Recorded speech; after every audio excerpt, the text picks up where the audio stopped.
জালালু শেষ করা তো যায় না গে তোমার গুণগান। আল্লাহ আল্লাহ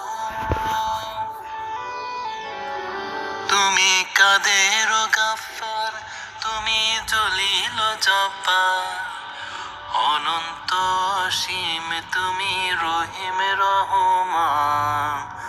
আল্লাহ আল্লাহ তুমি মাটির আদমকে প্রথম সৃষ্টি করিয়া ঘোষণা করিয়া দিলে শ্রেষ্ঠ বলিয়া।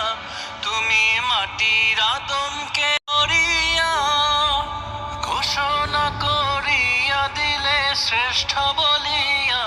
তাই নূরের ফেরেশতা করে আদমকে সেজদা, তাই নূরের ফেরেশতা করে আদমকে সেজদা। তুমি সবার চেয়ে দিলে মাটির মানুষকে সম্মান। আল্লাহ আল্লাহ তুমি জানলে জালালু শেষ করা তো যায় না গে তোমার গুণগান।